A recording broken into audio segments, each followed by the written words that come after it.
할렐루야. 오늘도 거룩하고 아름다운 주일 이 아침을 우리 가운데 허락해 주셨습니다.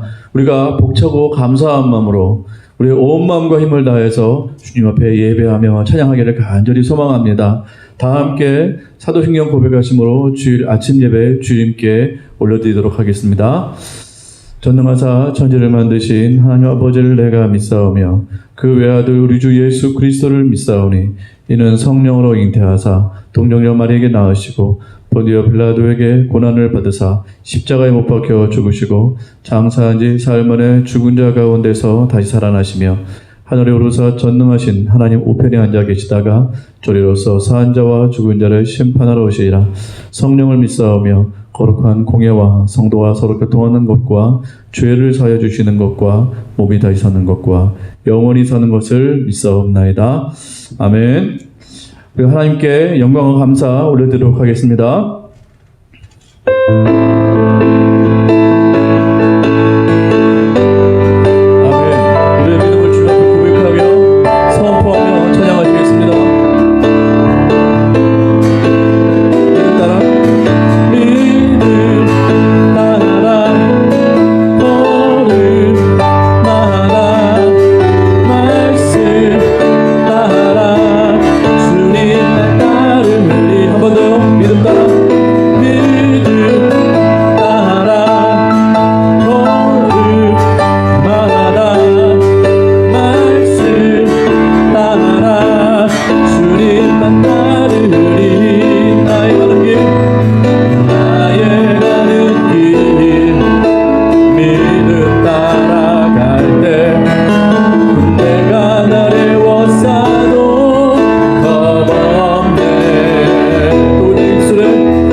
주님만이 영원한 소망이시고 온 열방에 참 소망이 되신 줄 믿고 선포합니다.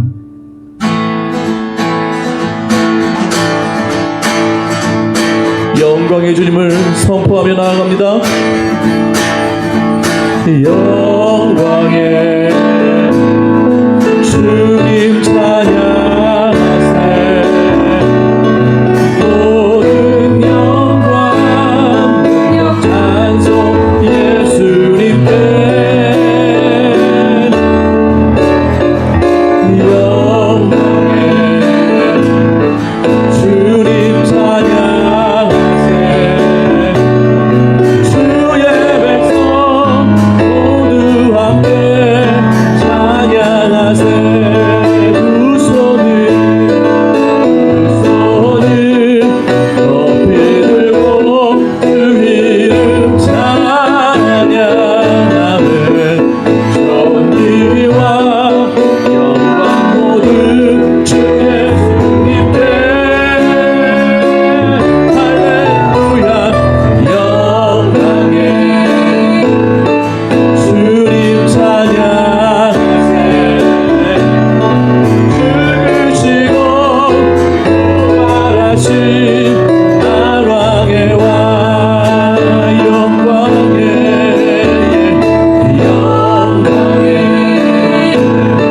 주님 찬양하세. 모든 영광 능력 찬송 예수님께. 예수님께 영광의 주님 찬양하세.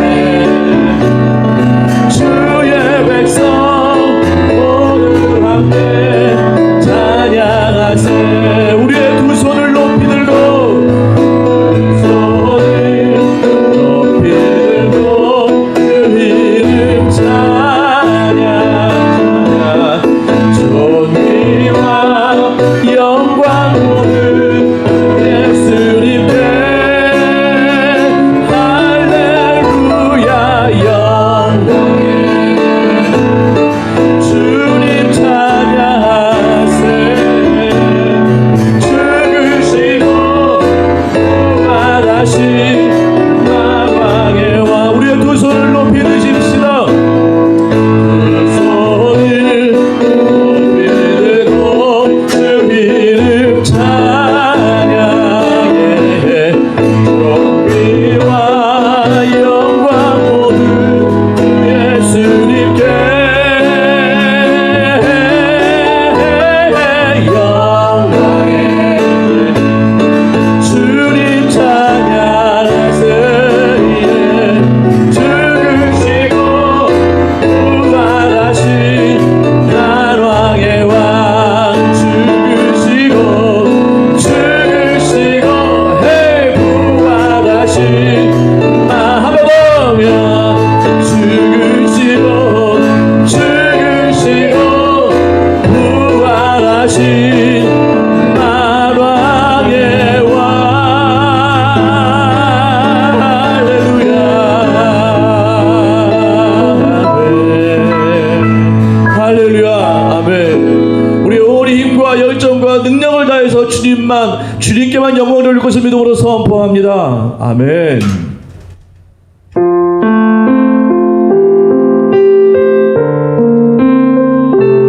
아멘. 주님, 위하는 모든 영광을 받으시옵소서. 햇살보다 밝게 빛나는 주의 영광. 모든 어둠 물리치네. 누구도 주 앞에 다가설 수 없네. 주의 거룩한 보좌 앞에 오직 주의 보혈 주의 긍휼을 지하여 나가네.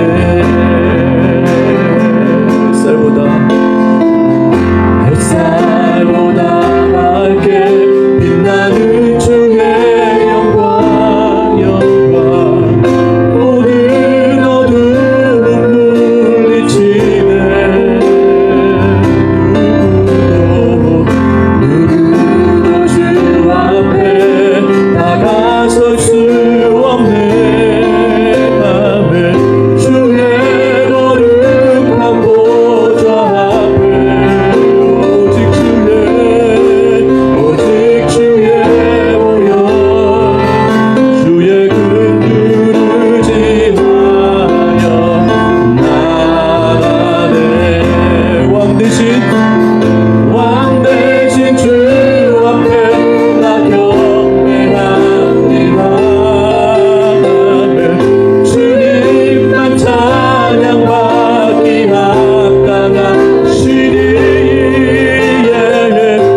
함께 주님의 성령 찬양하시면서 주님의 임재 앞으로 나아가도록 하겠습니다.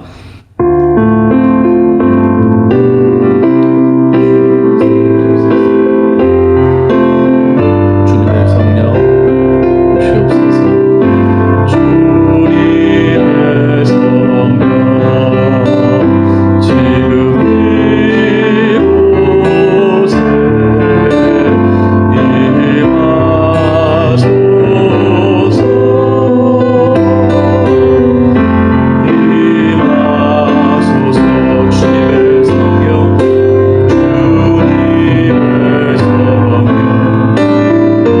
지금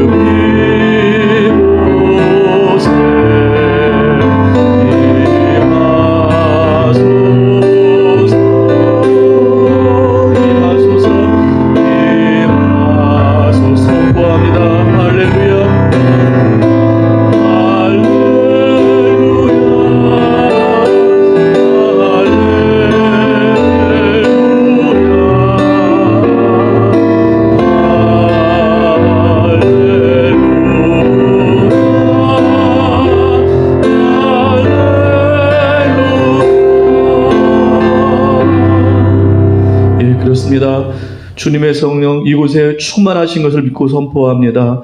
오늘도 각기에 흩어져 있던 우리 믿음의 귀한 권속들 주님의 임재의 보좌 앞으로 나왔습니다.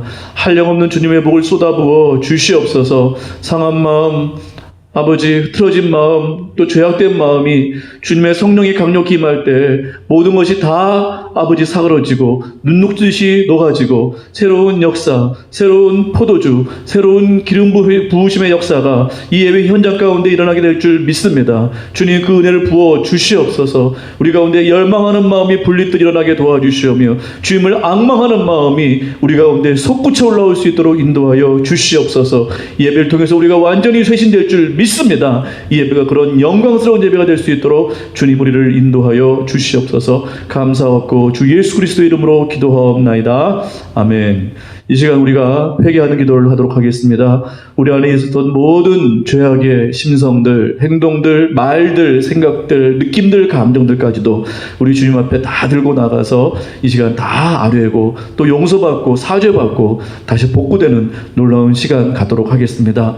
이제 우리가 주님 앞에 겸손히 우리의 죄를 들고 나가서 십자가의 보혈을 덧입어서 이 시간 죄 용서해달라고 우리가 간곡히 간구하는 마음으로 주님의 임재의 보좌 앞으로 나아가도록 하겠습니다. 다 같이 통성으로 회개하는 기도를 하도록 하겠습니다. 사랑의 아버지 하나님, 이 시간 우리의 죄를 주님 앞에 고백합니다. 주님, 우리의 연약한 모든 결정들과 마음들과 행동들 주님 앞에 고백하며 용서를 구합니다. 주님, 우리의 죄가 많았습니다. 우리의 악이 너무나 많았습니다. 주님의 십자가의 보혈 앞에 우리의 죄를 들고 나가오니 주여 용서하여 주시옵소서.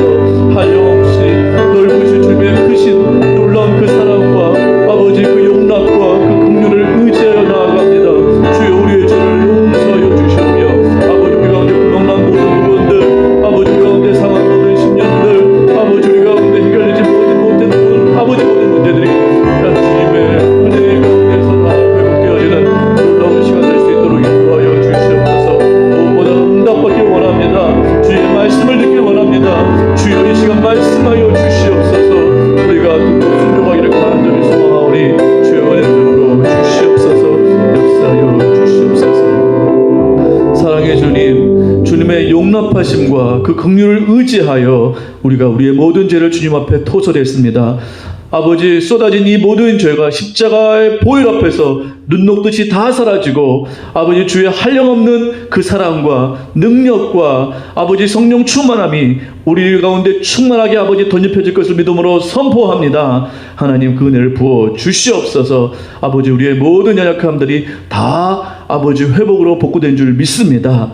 우리의 모든 문제들이 아버지 주님의 뜻 가운데서 다 해결된 줄 믿습니다. 무엇보다 주의 음성을 듣는 귀한 이 시간 될 수 있도록 인도하여 주시옵소서. 사사로운 생각과 헛된 아버지 망상과 아버지 그리고 우리 가운데 아버지 거짓되게 속삭였던 모든 사단의 음성들이 다 끊어지고 오직 주님의 음성만 듣는 신령하고 아름다운 주님의 음성만 듣는 이 귀한 시간 될 수 있도록 역사하여 주시옵소서. 감사하며 예수 그리스도의 이름으로 기도하옵나이다. 아멘. 교독문 80번 함께 교독하시겠습니다.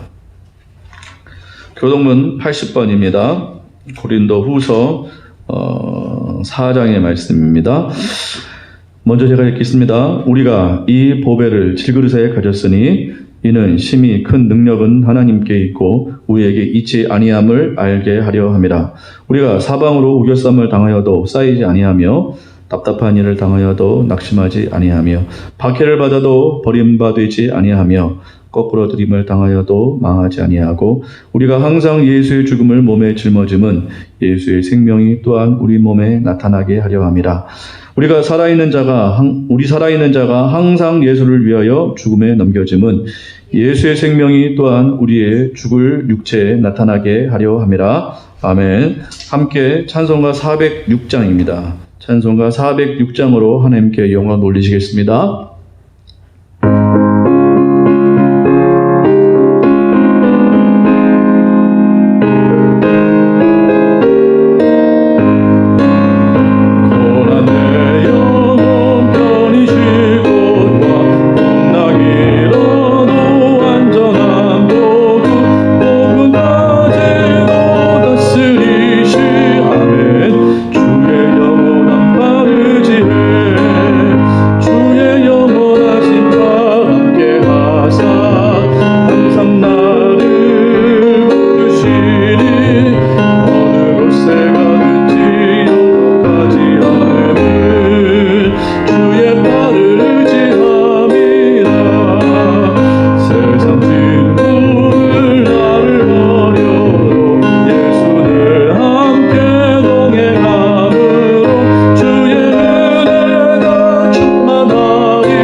통성으로 기도할 때 이 나라와 민족을 위해서 이 코로나 사태가 빨리 종식될 수 있도록 위해서 기도합니다. 정말 끝날 때가 됐습니다. 우리가 마음을 다해서 주님 속히 끝내 주시옵소서. 더 이상 확진자가 하나님 금해질 수 있도록 주님 막아 주시옵소서. 이 확진을 막아 주시옵소서. 주님의 영원한 팔밖에 없습니다. 주님 막아 주시옵소서.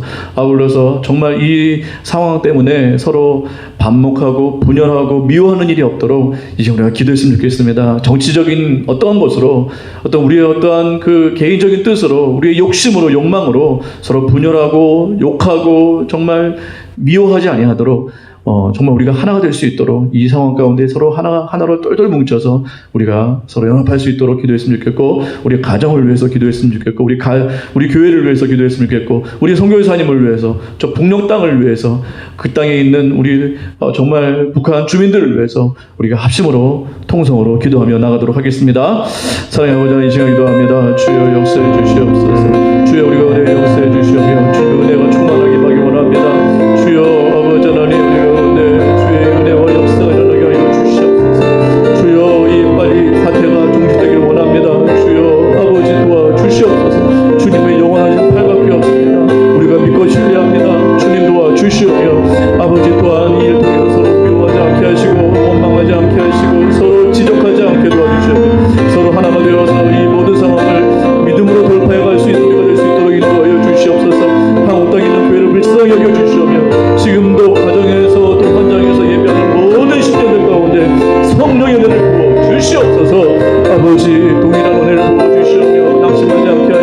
둔감하지 아니하게 도와주시오며 이 한국교회가 온전히 서서 아버지 시대를 분별하고 주님의 뜻을 펼칠 수 있게 하여 주시옵소서.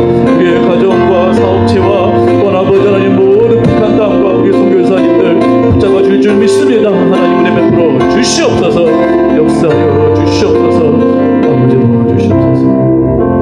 아버지 하나님, 이 사태가 빨리 종식될 수 있도록 주님 붙들어 주시옵소서. 영원한 팔로 주님 붙들어 주실 것을 믿습니다. 아버지 하나님, 또 우리가 하나가 되기를 원합니다.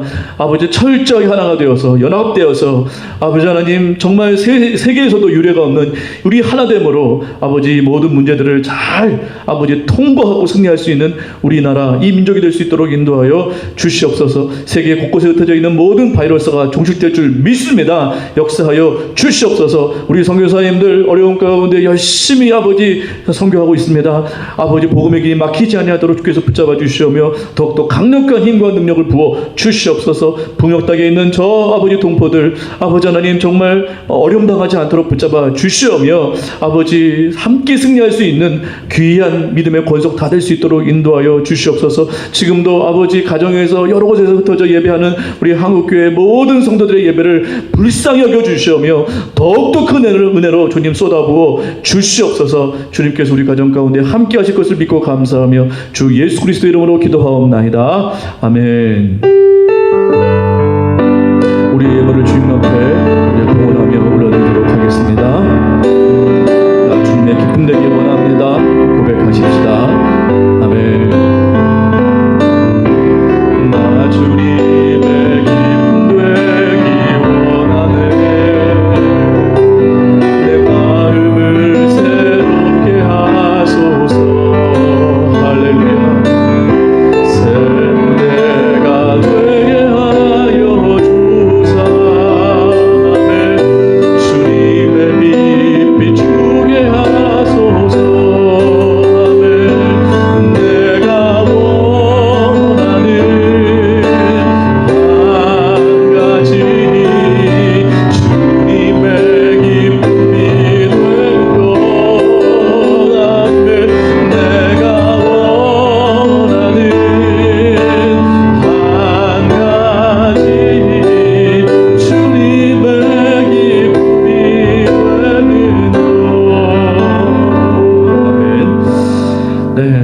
우리 하늘문교회 성도님들 잘 계신 줄 믿습니다. 믿음으로 잘 버티시고 승리하고 계신 줄 믿습니다. 우리가 다시 만나는 그날까지 정말 우리가 믿음으로 또 삶의 간증으로 승리하며 나아가시는 우리 모든 성도님들 되시기를 간절히 소망합니다.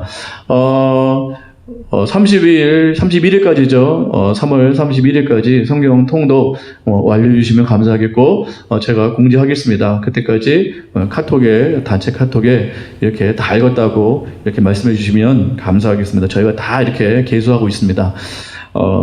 다시 만나서 우리가 함께 모여 예배할 때, 그때 함께 우리가 함께 칭찬하고 함께 은혜를 나누고 또 시상하는 그런 시간을 갖도록 하겠습니다. 계속해서 나라와 민족을 위해서 기도해 주시고, 우리 교회를 위해서, 우리 성도님들을 위해서 우리가 자세한 사항은 잘 모르지만 잘 이겨나갈 수 있도록 우리가 함께 기도하고 그렇게 나아갔으면 좋겠습니다. 우리 함께 하나님 말씀 룻기 1장 말씀입니다. 구약성경 룻기 1장 19절에서부터 2장 23절까지 우리가 함께 읽도록 하겠습니다.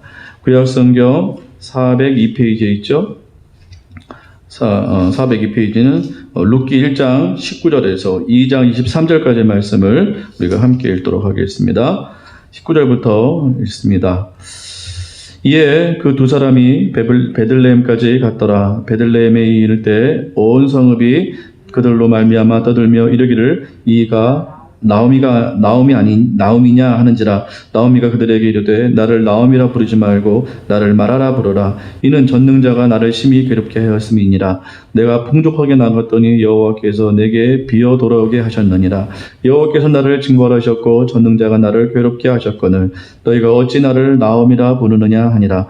나오미가 모압 지방에서 그의 며느리 모압 여인 룻과 함께 돌아왔는데 그들이 보리 추수 시작할 때에 베들레헴에 이르렀더라.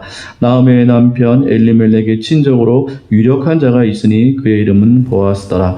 모압 여인 룻이 나오미에게 이르되 원하건대 내가 밭으로 가서 내가 누구에게 은혜를 입으면 그를 따라서 이삭을 줍겠나이다 하니 나오미가 그에게 이르되 내 따라 갈지어다 하매 룻이 가서 베는 자를 따라 밭에서 이삭을 줍는데 우연히 엘리멜렉의 친족 보아스에게 속한 밭에 이르렀더라. 마침 보아스가 베들레헴에서부터 와서 베는 자들에게 이르되 여호와께서 너희와 함께 하시기를 원하노라 하니 그들이 대답하되 여호와께서 당신에게 복 주시기를 원하나이다 하니라. 보아스가 베는 자들을 거느린 사원에게 이르되 이는 누구의 소녀냐 하니 베는 자를 거느린 사원이 대답하여 이르되 이는 나오미와 함께 모압 지방에서 돌아온 모압 소녀인데 그의 말이 나로 베는 자를 따라 단 사이에서 이삭을 죽게 하소서 하였고 아침부터 와서는 잠시 집에서 쉰 외에 지금까지 계속하는 중이니이다. 보아스가 룻에게 이르되 내 딸아 들어라. 이삭을 주우러 다른 밭으로 가지 말며 여기서 떠나지 말고 나의 소녀들과 함께 있으라. 그들이 베는 밭을 보고 그들을 따르라. 내가 그 소년들에게 명령하여 너를 건드리지 말라 하였느니라. 목이 마르거든 그릇에 가서 소년들이 길러 온 것을 마실지니라 하는지라. 룻이 엎드려 얼굴을 땅에 대고 절하며 그에게 이르되 나는 이방 여인이거늘 당신이 어찌하여 내게 은혜를 베푸시며 나를 돌보시나이까 하니 보아스가 그에게 대답하여 이르되 내 남편이 죽은 후로 내가 시어머니에게 행한 모든 것과 내 부모와 국을 떠나 전에 알지 못하던 백성에게로 온 일이 내게 분명히 알려졌느니라. 여호와께서 내게 행한 일에 보답하시기를 원하며 이스라엘 하나님께서 그의 날개 아래 보호를 받으러 온 내게 온전한 상 주시기를 원하노라 하는지라. 룻이르되 내 주여 내가 당신께 은혜 입기를 원하나이다. 나는 당신의 하녀 중에 하나와도 같지 못하오나 당신이 이 하녀를 위로하시고 마음을 기쁘게 하는 말씀을 하셨나이다 하니라. 식사할 때 보아스가 룻에게 이르되 이리로 와서 떡을 먹으며 내 떡 조각을 초에 찍으라 하므로 룻이 곡식 빼는 자 곁에 앉으니 그가 볶은 곡식을 주매 룻이 배불리 먹고 남았더라. 룻이 이삭을 주우러 일어날 때 보아스가 자기 소년들에게 명령하이르되 그에게 곡식 단 사이에서 줍게 하고 책망하지 말며 또 그를 위하여 곡식 다발에서 조금씩 뽑아버려서 그에게 줍게 하고 꾸짖지 말라 하니라. 룻이 밭에서 저녁까지 줍고 그 주운 것을 떠니 보리가 한 에바쯤 되는지라. 그것을 가지고 성읍에 들어가서 시어머니에게 그 주운 것을 보이고 그가 배를 먹고 남은 것을 내어 시어머니에게 들이매 시어머니가 그에게 이르되 오늘 어디서 주었느냐 어디서 일을 하였느냐 너를 돌본 자에게 복이 있기를 원하노라 하니 룻이 누구에게서 일했는지를 시어머니에게 알게 하여 이르되 오늘 일하게 한 사람의 이름은 보아스니이다 하는지라. 나오미가 자기 며느리에게 이르되 그가 여호와로부터 복받기를 원하노라. 그가 살아있는 자와 죽은 자에게 은혜 베풀기를 그치지 아니하였도다 하고 나오미가 또 그에게 이르되 그 사람은 우리와 가까우니 우리 기업물을 자 중에 하나이니라 하니라. 모압 여인 룻이 이르되 그가 내게 또 이르기를 내 주수를 다 마치기까지 너는 내 소년들에게 가까이 있으라 하더이다 하니 나오미가 며느리 룻에게 이르되 내 딸아 너는 그의 소년들과 함께 나가고 다른 밭에서 사람을 만나지 아니한 것이 좋으니라 하는지라. 이에 룻이 보아스의 소녀들에게 가까이 있어서 보리 추수와 밀 추수를 마치기까지 이삭을 주우며 그의 시어머니와 함께 거주하니라. 아멘. 오늘 룻기 두 번째입니다. 어떻게 하나님의 은혜를 떠나지 않는 자에게 복을 주시는가 하는 부분에 대해서 살펴보겠습니다. 상황에 민첩한 사람이 있죠. 항상 상황을 잘 파악하고 정말 이 주위에 일어나는 일을 잘 이렇게 간파해서 시적절하게 행동을 잘하는 사람들이 있습니다. 이 시대가 요청하는 사람 중에 하나죠. 그러나 이 부분에도 함정이 있습니다. 물론 시적절하게 상황에 따라 잘 행동하는 것도 굉장히 중요합니다. 그러나 이러한 사람들은 깊이가 없는 것이 좀 함정인 것 같습니다. 긴 안목이 필요한 어떠한 일이나 또 장인정신이 필요한 인내와 또 충성과 또 여러 가지 그런 기다림의 시간이 필요한 그러한 일에는 좀 약한 부분이 있지 않나 그런 생각이 듭니다. 빠른 시류에는 잘 대처할지 모르지만 긴 안목이 필요하고 긴 인내가 필요한 그런 일에는 좀 약점이 있을 수 있다라는 말입니다. 우리는 신앙을 생각할 때 종종 오해를 합니다. 강한 신앙을 많이 우리가 좋아하고 요청을 합니다. 상황에 맞는 능력을 주옵소서 그렇게 기도를 많이 합니다. 능력, 우리 한국 우리 교인들에게 이 능력은 굉장히 중요한 요소입니다. 그래서 기도할 때도 이 상황에 맞는 능력을 부어 주시옵소서, 정말 큰 은혜를 부어 주옵소서 이렇게 기도를 많이 합니다. 그러나 이렇게 강한 어떠한 능력을 요청하는 그러한 사람에게도 약점이 있을 수 있습니다. 쉽게 부러진다라는 것이죠. 강한 사람에게 약점은 쉽게 벌어질 수 있다. 베드로를 보십시오. 그가 얼마나 강한 그러한 능력을 가지고 주님 앞에 나아갔는지, 자기의 강한 결심을 가지고 저는 절대로 주님을 의심하지 않겠습니다. 정말 내가 주님만 따르겠습니다. 예수님께 고백을 했건만 그의 호언장담은 보기 좋게 깨졌죠. 십자가 앞에서 그냥 주저앉고 말았습니다. 야고보와 요한, 예수님의 제자죠. 두 제자, 우리의 아들이라고 말한 이 야고보와 요한은 어떠한 믿음이었나요? 굉장히 급했습니다. 성격이 굉장히 급하고 굉장히 강한 그러한 믿음을 요청하는 그러한 사람이었습니다. 사마리아에서 예수님을 영접하지 않았죠? 그랬더니 뭐라 그럽니까? 대뜸 불로 저 사마리아 사람들을 다 불태워 죽입시다. 예수님께 막 그런 것들을 요청하고 막 그랬습니다. 그래서 예수님께서 뭐라고 그랬습니까? 이 자녀들은 우리의 아들들이다. 이러한 별명을 붙여주셨습니다. 우리의 아들, 번개의 아들, 천둥의 아들, 얼마나 이렇게 성미가 급하고 강한 것을 추구했든지, 이러한 이 두 제자에게 이러한 이름이 붙여질 정도였습니다. 이 야고보와 요한은 나중에 예수님께 이렇게 요청을 합니다. 예수님께서 집권하실 때 한 사람을 주의 우편에, 한 사람을 또 주의 좌편에 앉게 해 주옵소서. 이렇게 막 고백을 할 정도였습니다. 요청을 했죠.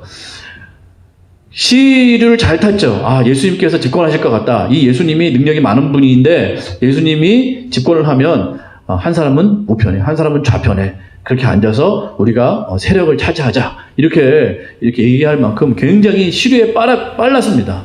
시류에 빨랐고 또 강함을 요구하는 그런 사람이었다라는 것입니다. 그러나 역시 이 야고보와 요한도 예수님의 십자가 앞에서 온데간데 없이 사라져 버렸습니다. 나섰다는 말이 없어요. 그러니까 이 강함을 요구하는 그러한 신앙인은 장점도 있지만 이렇게 단점도 있다라는 것입니다. 호언장담을 하고 뭔가 강력한 것을 추구하는 것 같지만 신앙은 뭐예요? 기다림이죠. 인내의 요소를 필요로 하는 것이 신앙입니다. 신앙은 강함도 필요하지만 많은 부분 인내 요소가 훨씬 더 많은 것 같습니다. 그래서 긴 텀을 가지고 긴 안목과 긴 인내와 긴 충성과 긴 끈기를 가지고 신앙을 버티는 그것이 신앙의 참 모습이 아닐까 그렇게 생각을 합니다. 오늘 나오미와 룻이 나옵니다.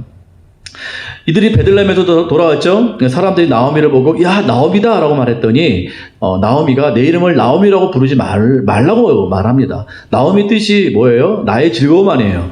근데 즐거움이 없잖아요. 그러면서 나오미가 나오미를 부르지 말고 마라라고 부르래요. 마라의 뜻이 뭐예요? 쓰다라는 뜻입니다. 쓰다. 고통이라는 뜻이에요.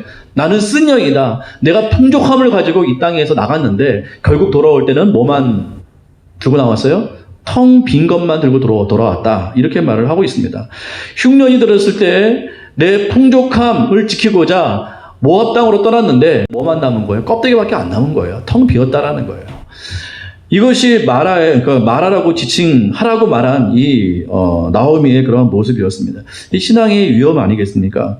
우리가 어떤 위기의 상황 가운데 참 믿음의 모습을 발견할 수 있다는 것입니다. 그러니까 진짜 신앙은 위기 가운데 알 수 있다는 것이죠. 엘리멜렉과 나오미는 평소에 신앙생활 잘했겠죠. 풍족했으니까요. 나오미가 고백하지 않습니까? 우리가 풍족했다. 풍족함 가운데 나갔다. 그러니까 풍족했어요. 그래서 그 풍족함을 지키기 위해서 이렇게 떠나게 되었다는 것입니다. 그러니까 풍족할 때, 위기가 없을 때는 신앙생활 잘하는 것 같은데 흉년이라는 위기를 딱 만나고 나니까 어떻게 됩니까? 믿음이 그대로 들통이 납니다. 약속의 땅에서 떠나버린 것이에요. 모압 땅, 하나님께서 역사하지 않은 땅, 이방 그 우상 숭배가 가득한 그 땅으로 그냥 가버린 것입니다. 이것이 신앙의 현주소일 수 있다는 것입니다. 그렇습니다. 위기 가운데 신앙이 이렇게 드러나게 되는데 강함을 추구하는 그러한 신앙, 강함을 추구하는 신앙 가운데 이러한 함정이 있을 수 있다는 것입니다. 언뜻 보기엔 강해 보이는데 어떤 세파를 만나고 어려움을 만나면 그 신앙의 본질적인 모습이 다 드러나게 된다는 것입니다. 나오미가 왜 즐거움이라는 이름을 갖게 되었을까요? 하나님의 땅 가운데 있었을 때는 그의 삶이 즐거움이었습니다. 그러나 하나님의 땅을 떠나서는 뭐가 됐나요? 마라가 되어버렸잖아요. 마라가. 그러니까 하나님과 함께 있을 때에는 즐거움이 되지만, 나오미가 되지만, 하나님을 떠나면 뭐가 된다? 마라가 된다. 쓴 인생이 된다. 껍데기밖에 남지 않은 인생이 된다. 텅 빈 인생밖에 되지 않는다라는 이 교훈을 우리가 잘 교훈 삼아야 될 줄 믿습니다. 그냥 있을 땐 몰라요.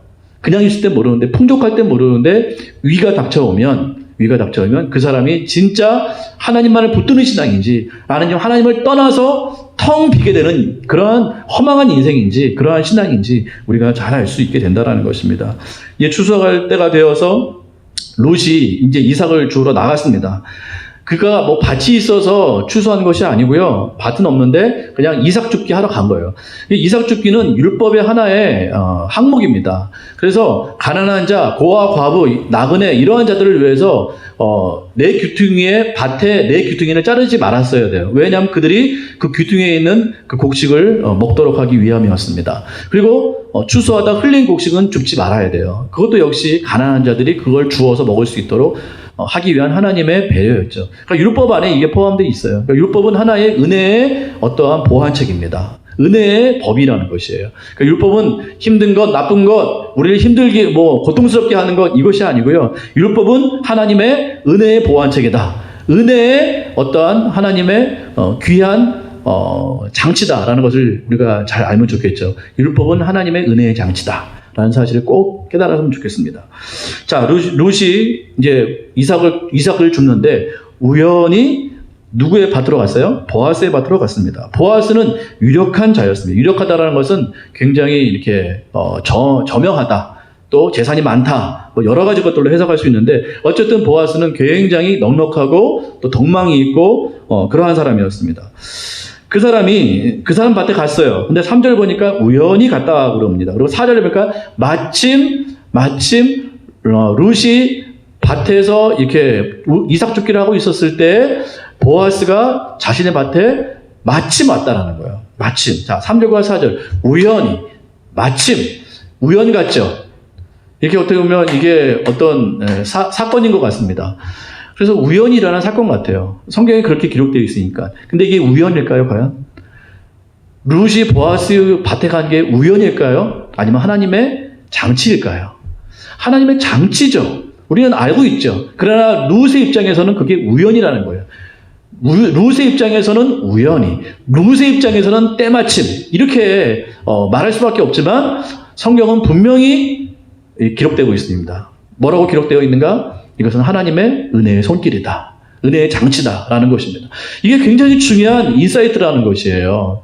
우리가 볼 때는 우연이에요. 우리가 볼 때는 마침 그런 일이 일어났다. 어떤 사건으로 생각이 들지만 그건 우연한 사건이 아니고 하나님께서 하나님을 쫓아온 룻에게 행하시는 하나님의 귀한 은혜에 숨겨진 손길이라는 것입니다. 이게 굉장히 중요하죠. 근데 우리는 이 하나님의 이 보이지 않는 손길에 대해서 이걸 은혜라고 생각을 잘 안 해요. 왜요? 보이지 않으니까요. 이게 문제라는 것입니다. 우리 신앙생활에서 보이지 않는 하나님의 그 손길, 은혜의 손길에 대해서 감질하지 못하는 것 같아요. 그러다 보니까 우리의 신앙이 점점 하나님의 은혜에 대해서 감각을 잃어가는 것 같습니다. 그래서 우리가 뭐만 원하는 거예요? 뭔가 보이는 것만 원해요. 하나님 확실한 뭔가를 주세요. 한 방 주세요. 엄청난 복권 주세요. 굉장한 거 주세요. 그러니까 보이는 것만 하나님의 은혜라고 우리가 여기기 쉽다라는 거예요.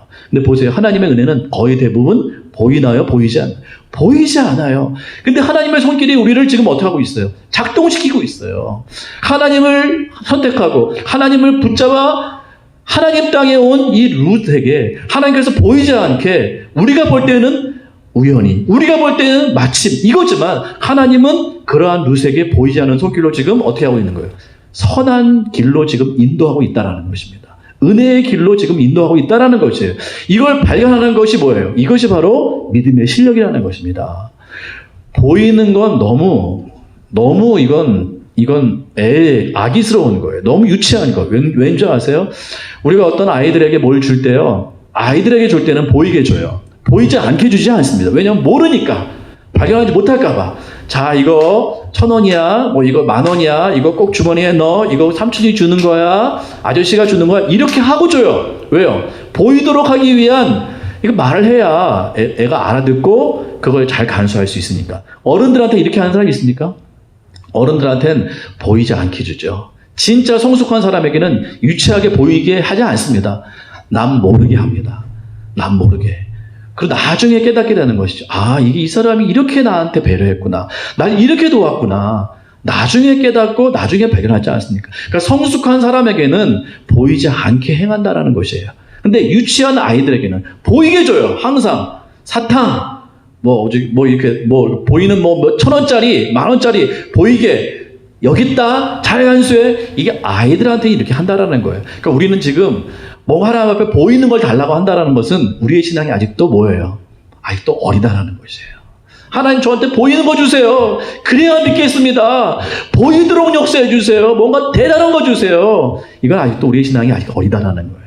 성숙한 사람은 보이지 않는 하나님의 손길을 발견할 수 있다는 것입니다. 아, 이게 하나님의 손길이었구나.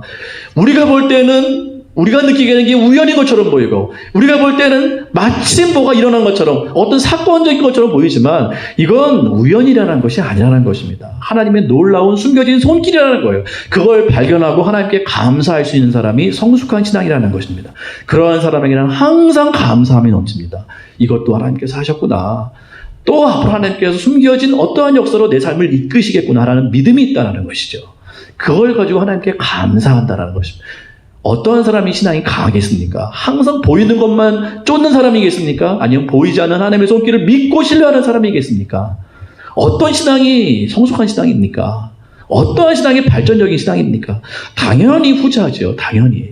보이지 않지만 항상 우리 가운데 역사하시는 보이지 않는 하나님의 그 손길을 믿고 신뢰하고 또 그렇게 나아가는 사람, 믿고 나아가는 사람, 그 사람이 훨씬 더 성숙한 신앙인일 줄 믿습니다. 우리가 그러한 신앙인이 되어야 될 줄 믿습니다. 보아스가 룻을 봤습니다. 누구냐고 물었죠. 모압에서 온 그러한 소녀라고 말을 했습니다. 보아스가 룻에게 가서 이렇게 말을 합니다. 너는 다른 곳에 가지 마. 나의 밭에서만 곡식을 주어라. 이렇게 말을 합니다. 룻이 말합니다. 어떻게 나와 같이 내가 이방에서 온 사람이고 정말 이게 종보다 못한 여종보다 못한 사람인데 왜 나를 이렇게 선대하십니까? 이렇게 말을 했더니 보아스가 말합니다. 내가 너에 대한 얘기를 들었다라는 걸. 네가 바로 룻이구나. 그 룻이구나. 네가 시어머니한테 행한 그걸 내가 알고 있다. 그리고 네가 하나님의 이 약속의 땅을 붙들고 온 그 이야기를 그 소문을 내가 알고 있다라는 거예요. 그리고 뭐라고 말하는지 아세요? 12절과 같이 축복을 합니다. 12절 말씀 읽어볼까요? 2장 12절이요. 시작. 여호와께서 내가 행한 일에 보답하시기를 원하며 이스라엘의 하나님 여호와께서 그의 날개 아래에 보호를 받으러 온 내게 온전한 상 주시기를 원하노라 하는지라. 그러니까 지금 룻이 하나님의 그 은혜의 날개 아래 보호받기를 원해서 왔다. 그걸 결정하고 왔다. 붙들고 왔다라는 사실을 보아스가 알고 있다고 지금 말하고 있는 것이에요.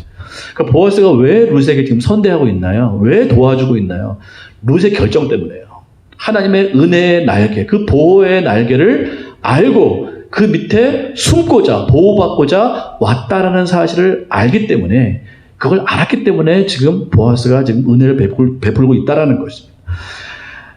그것을 지금 룻에게 말을 하고 있는 것이죠. 그래서 식사할 때 이제 점심시간이 돼서 식사할 때 그에게 먹을 걸 주고 함께 먹자 이렇게 자리에 초대를 하고요. 또 계속해서 이렇게 곡식을 주실 때 이렇게 말합니다. 곡식 단 사이에서 주서라.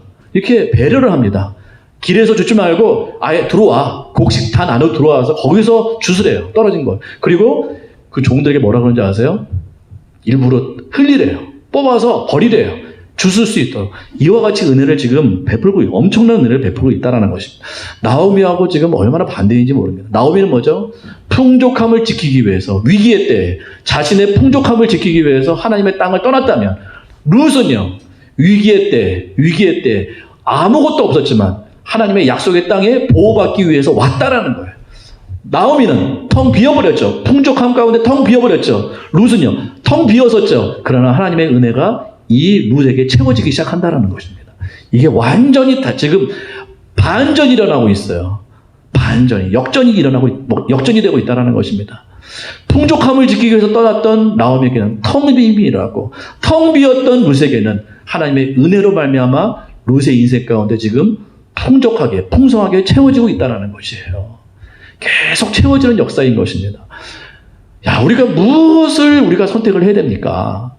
나오미처럼, 엘리멜렉과 나오미처럼 위기 상황 가운데 하나님 버리는 걸 선택하겠습니까? 하나님의 땅 떠나는 걸 선택하겠습니까? 믿음 포기하는 것을 선택하겠습니까? 그러면 그 인생이 텅 비게 되는 거예요. 풍족했다가 텅 비게 되는 거지. 그러나 아무것도 없는 이 여인, 이방의 과부, 이 여인이 아무것도 없잖아요. 인생이 텅 비었잖아요. 그 인생이 여호와 하나님을 붙들었더니, 하나님의 은혜의 날개를 붙들었더니 어떻게 됩니까? 그 인생이 채워지기 시작한다는 거예요. 채워지기.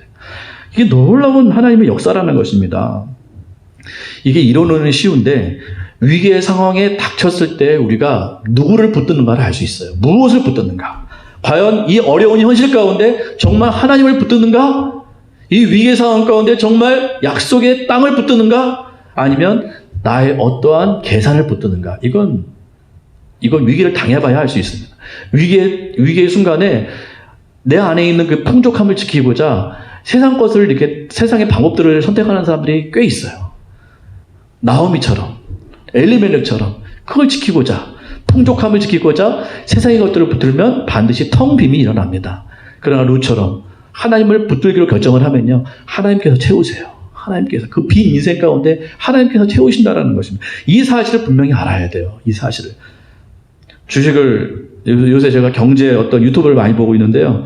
주식을 하는 사람들이 이렇게, 그 전문가들이 그렇게 얘기를 합니다. 주식하는 사람들에게 전문가가 그렇게 말을 하더라고요. 제가 잘 몰라요. 저 경제는 잘 모르고 주식도 모르고 아무것도 뭐 모릅니다. 모르는데 들은 발언은 그래요. 맞는지 어떤지 모르겠지만 주식하다가 실패하는 사람들을 보면은 항상 갈아탄대요. 매수와 매도를 계속 왔다 갔다 하는, 시류에 따라. 그러니까 남들이 뭐 돈 받았다 하면 거기 쫓아가는 거예요. 좀 이게 잃으면 조금 이 가격이 떨어지면 금방 팔아버리는 거예요. 이렇게 하는 사람은 돈 못 번대요. 근데 어떤 사람이 돈을 버는가? 우직하게 그 주식을 갖고 있는 거예요. 근데 이 사람은 우량주를 선택한다는 거예요. 좋은 주식, 좋은 기업. 딱 보고 조사해보고 좋은 기업이다 싶으면 그 기업을 믿고 꾸준하게 그 기업에 투자를 한다는 거예요. 그 기업의 주식을 계속해서 매입을 해서 꾸준히 갖고 있는데요. 이 기업이 왔다 갔다 할 수 있잖아요. 어려움이 있을 수 있잖아요. 그럼에도 불구하고 이 좋은 기업을 끝까지 붙잡고 있다는 거예요. 그런 사람이 결국은 돈을 번다고 그러더라고요. 돈을 왜 못 벌어요? 남들이 뭐 깠다 그러면 금방 굴러가고, 남들이 뭐가 좋다 그러면 또 금방 굴러가고, 내 주식이 좀 떨어진다 그러면 금방 팔아버리고, 이러면은 이게 이제 주식으로 돈을 못 번다고 하더라고요. 여러분, 이게 신앙 원리도 똑같습니다.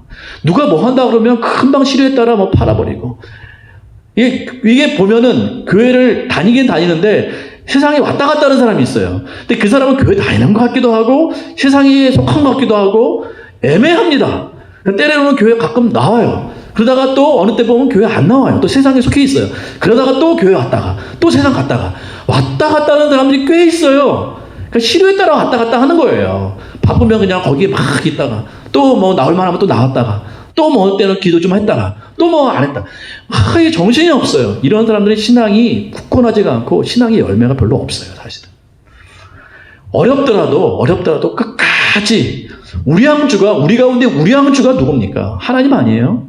최고의 우량주는 하나님이에요. 하나님 붙드는 그 믿음이라고요. 하나님 붙들고 어려움이 있더라도 끝까지 가는 거예요. 이 세상에서 최고의 우수한 주식은 하나님밖에 없어요. 그 우량주를 붙들고 뭐 비가 오든 뭐가 오든 그거 붙잡고 끝까지 가는 거예요. 끝까지. 그러면 언젠가는 열매가 맺힙니다. 근데 왔다 갔다 하는 거예요. 시류에 따라서 뭐가 좋다 그러면 왔다 갔다 이러면 없다라는 거예요. 오늘 보세요. 나오미처럼. 나오미의 단점이 뭡니까? 풍족했잖아요. 근데 시류에 따라 금방 모압으로 가버려요. 이 사람이 모압만 갔겠습니까? 또 좋으니까 또 오잖아요. 그러니까 이런 거예요. 왔다 갔다 하는 것이에요. 이러면 열매가 없습니다. 텅 비게 되는 거예요. 결국은 영적 잔고가 텅 비게 되는 것이에요. 룻처럼 어렵더라도 하나님 붙들고 끝까지 가는 거예요. 끝까지. 그랬더니 하나님께서 빈 인생 가운데 풍족하게 채워주시기 시작한다라는 것입니다. 솔로몬을 보십시오. 얼마나 풍족했습니까? 그 인생이. 다윗이 다 물려줬잖아요. 어마어마한 걸 다 물려줬잖아요. 근데 솔로몬 보세요. 은혜를 간수하지 못한 대표적인 사람. 하나님께서 하지 말라는 게 있거든요. 왕에게. 절대로 너는 말을 모으지 말아라. 그리고 이방 여인과 통혼하지 말아라. 그리고 하나님 말씀 지켜라. 이 세 가지 이렇게 당부하셨거든요. 근데 솔로몬이 그걸 다 깨버립니다. 말을 엄청 모아요. 세상 돌아다니면서 좋은 말은 다 모읍니다. 그리고 어떻게 했는지 아세요? 이방 여인과 통혼하기 시작해요. 솔로몬이 가난했나요? 풍족했어요. 근데 왜요? 더 풍족하고 싶어서. 시류에 따라. 그러니까 솔로몬은 시류에 밝은 사람이었어요. 근데 어떻게 됐죠? 나라가 두 쪽 나버리고 말았어요. 나라가 반으로 쪼개졌어요. 텅 비어버렸습니다. 다윗으로부터 풍족한 걸 받았지만, 그 아버지 다윗으로부터 풍족한 걸 받았지만 신앙을 간수를 못한 거예요. 우직하게 하나님 붙잡았어야 되는데, 우직하게 하나님 말씀 붙잡아야 되는데 그렇지 못하고 어떻게 했어요? 그냥 시류에 따라 세상 모든 왕들이 다 통혼하니까 나도 통혼하자. 시류 따라간 거예요. 세상 따라간 겁니다. 그랬더니 나라가 두 쪽 나고 분열되고 이렇게 완전히 엉망이 돼버리고 말았죠. 그렇습니다. 우리는 어떻게 살아야 됩니까? 우리의 풍족함을 지키기 위해서, 그 얼마 안 되는 풍족함을 지키기 위해서 우리가 세상 선택하고 또 이리 갔다가 저리 갔다가 남의 말 듣다가 이렇게 살겠습니까? 그러면 결국 텅 비게 됩니다. 오늘 말씀의 교훈이에요. 우리가 풍족하진 않지만, 우리가 텅 비었다라고 생각할 수밖에 없는 그런 상황이지만 얼마나 위기입니까? 점점 우리의 잔고가 비어가고 우리의 어떤 그 모든 것들이 좀 많이 열악해지고 어려운 가운데 있지 않습니까? 그렇다고 할지라도 우리가 우직하게 하나님 붙들고 룻처럼 끝까지 하나님 그 은혜의 날개 아래 우리가 있기를 원하고 또 그렇게 결정하고 나아간다면 우리 가운데 하나님의 채워짐이 풍성하게 일어나게 될 줄 믿습니다. 두 번째 중요한 게 있죠. 룻이 나오미에게 이 모든 것을 다 이제 보고합니다. 근데 내가 보아스를 만났습니다. 그 사람이 나에게 이렇게 선대했습니다. 다 말했더니 이렇게 말합니다. 딱 이 나오미가 보아스란 말을 딱 듣고 이렇게 말합니다. 그 자는 우리의 기업을 물을 수 있는 사람이다. 기업을 물은다라는 것은 그 사람이 이렇게 잃었던 그 기업이 있거든요. 유산이 있거든요. 그 땅이 있거든요. 그것을 대신 채워줄 사람이라는 뜻이에요. 기업을 물은다라는 건 대신 채워준다라는 뜻입니다. 그래서 뭐라고 딱 말하냐면, 루사, 너는 절대 그 밭을 떠나지 말고 그 밭에만 있어라. 그 사람 꼭 붙들어라. 이렇게 말을 하고 있다라는 것입니다. 이게 오늘 귀한 교훈입니다. 우리가 은혜를 받았잖아요. 그 은혜 받은 하나님께 꼭 붙어 있어야 됩니다. 다른 밭으로 가면 안 됩니다. 하나님의 은혜의 밭에 끝까지 남아 있어야 돼요. 왜요? 우리의 기업을 대신 채워줄 분이 누구기 때문에? 예수님이기 때문에. 보아스는 예수님이세요. 예수님을 예시한 인물입니다. 그래서 이 룻이 하나님을 붙들었더니 예수 그리스도께서 그 인생에 오셔가지고 그의 기업을 물러주시기 시작한다라는 거예요. 기업을 채워주시기 시작한다라는 것입니다. 잃었던 모든 기업들을 대신 갚아주기 시작한다라는 것입니다. 그러므로 우리가 해야 될 일은 뭐예요? 하나님의 밭에서 절대 떠나면 안 돼요. 다른 밭으로 가면 안 돼요. 나오미가 이건 잘했어요. 루사, 다른 밭으로 가지 말아라. 그 밭에만 있어라. 이게 우리가 취해야 될 행동이라는 것입니다. 다른 밭으로 가면 안 돼요. 은혜를 받았다면 그 은혜의 밭에 끝까지 남아 있어야 된다는 것입니다. 다른 남자 따라가면 안 되고 다른 어떠한 조건 따라가면 안 된다는 것입니다. 그 은혜의 밭에만 남아 있어야 된다는 것입니다. 시편 말씀 보실까요? 시편 84편 10절 말씀. 시편 84편 10절 말씀. 주의 궁정에서의 한날이 다른 곳에서의 첫날보다 나은즉 악인의 장막에 사는 것보다 내 하나님의 성전 문지기로 있는 것이 좋사오니. 다른 어떠한 궁정에서 첫날을 사는 것보다 뭐예요? 하나님의 성전에서 문지기로 있는 것이 낫대요. 그러니까 성전을 떠나지 않겠대요. 왜요? 그 안에 뭐가 있으니까? 하나님의 은혜가 있으니까. 하나님의 성전에 은혜가 있으니까 내가 이 은혜의 밭에서 절대로 떠나지 않겠습니다라고 결정하는 이 말씀인 것이에요. 결단하고 결정하는 말씀이라는 것입니다. 하나님의 은혜가 하나님의 밭에 있습니다. 하나님의 기업 물음이 하나님의 밭에 있습니다. 절대로 하나님의 밭에서 떠나지 않는 여러분 되시기를 바라겠습니다. 다른 밭으로 가면 안 됩니다. 다른 남자 찾으면 안 됩니다. 다른 어떤 주인 찾으면 안 됩니다. 오직 하나님의 밭에만 있어야 됩니다. 루사, 다른 곳에 절대 가지 말아라. 우리의 기업을 물러줄 사람은 바로 그 사람이다. 우리의 기업을 물러줄 사람은 누굽니까? 우리의 기업을 대신 채워줄 그분은 누구십니까? 예수 그리스도밖에 없습니다. 그분만 꼭 붙잡는, 그분의 밭에만 거하는 우리가 되기를 간절히 소망합니다. 많은 제자들이 예수님을 따랐습니다. 성경에 보니까 많은 제자들이 있어요. 12제자 말고요. 많은 제자가 있었어요. 근데 예수님에게 떡이 나오지 않자 많은 제자들이 떠나버리고 말았습니다. 12명의 제자만 남았네요. 너희도 떠날래? 그랬더니 베드로가 딱 말하죠. 이건 잘했어요. 이렇게 말하고 있습니다. 요한복음 6장 68절에 시몬 베드로가 대답하되 주여 영생의 말씀이 주께 있사오니 우리가 누구에게로 가오리까? 이거 진짜 은혜의 고백이에요. 영생의 말씀이 주님께 있는데 우리는 떡보다 영생의 말씀이 중요한걸요. 다른 떡은 우리에게 그렇게 중요하지 않습니다. 우리 주님께서 알아서 채워주실 것입니다. 그러나 영생의 말씀이 여기에 있습니다. 주님께만 있습니다. 내가 어디 가서 그 말씀을 우리가 듣고 받겠습니까? 이 정신이 중요한 거죠. 이 자세가 중요한 거죠. 영생의 말씀이 여기밖에 없는 것이에요. 우리의 기업을 대신 채워줄 분은 오직 여기밖에 없습니다. 예수 그리스도밖에 없어요. 제발 다른 곳에 가지 마세요. 한번 은혜 받고 다른 데로 가는 사람 너무 많아요. 은혜를 받았어요. 하나님께서 은혜를 많이 주셨어요. 근데 또 왜 다른 데서 이렇게 기웃기웃거리는지 모르겠어요. 왜 다른 곳에 또 뭐가 없나? 왜 기웃거리는지 모르겠어요. 룻은 절대 다른 곳에 안 갔습니다. 다른 곳으로 가면 안 되는 것이에요. 마태복음 11장 28절 말씀. 수고하고 무거운 짐진 자들아 다 내게로 오라. 내가 너를 어떻게 하리라? 쉬게 하리라. 우리가 쉴 수 없는 그런 상황입니다. 우리를 쉬게 할 분은 어디밖에 없어요? 하나님의 밭밖에 없어요. 여기로 오라는 거예요. 우리 예수님께서 내가 너희를 참 평강으로 쉬게 할 수 있다. 룻도 못 쉬었잖아요. 룻도 아침부터 저녁까지 계속 뭐 했어요? 이삭 죽게 했잖아요. 얼마나 피곤한 인생입니까? 힘든 인생이에요. 그 힘든 인생이 누구를 만났을 때? 보아스를 만났을 때. 보아스를 만났을 때 드디어 평강을 얻게 되고 하나님의 은혜의 그 날개에 그 놀라운 채워짐을 얻게 된다는 것입니다. 우리는 보아스의 밭에서 떠나면 안 됩니다. 절대로요. 수고하고 무거운 짐자들아 다 이 밭으로 모여라. 이 밭을 떠나지 말아라. 평안함이 있다. 우리 예수님께서 우리 가운데 말씀하고 있다라는 것입니다. 우리가 다른 곳으로 가면 절대 안 될 줄 믿습니다. 첫 번째 오늘 두 가지 말씀드렸습니다.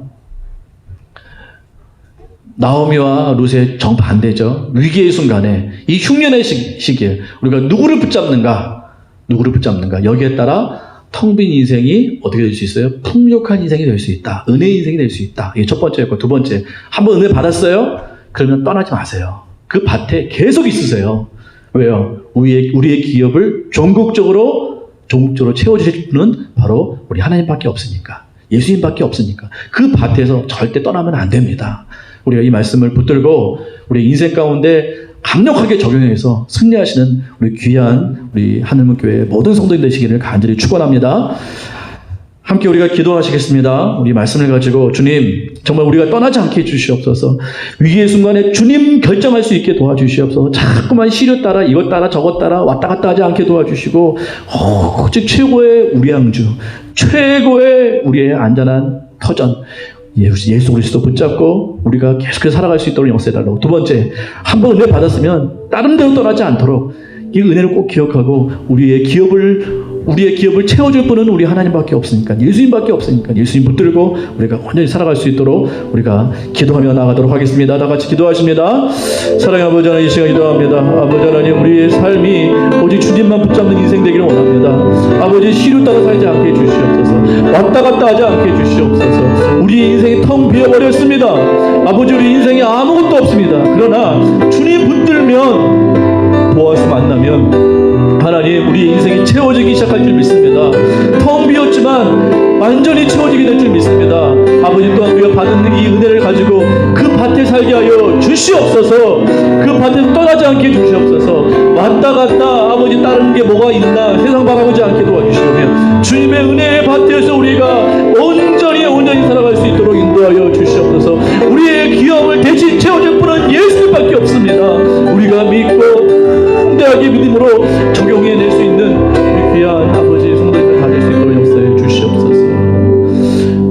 예수 그리스도의 은혜와 아버지 하나님의 놀라우신 사랑과 성령님의 감화 감동 역사 교통하심이 오늘도 우리의 보아스 되신 우리의 은혜의 날개가 되신 우리 주 예수 그리스도만 온전히 붙들고 살기를 결단하는 우리 하늘문교회 모든 성도님들과 이 땅에 있는 모든 성도님들과 북한 땅에 있는 성도님들과 선교사님들과 또 아픔 가운데 정말 부르짖고 있는 모든 사람들의 심령 위에 이제부터 영원토록 항상 함께 하시기를 간절히 축원하옵나이다. 아멘.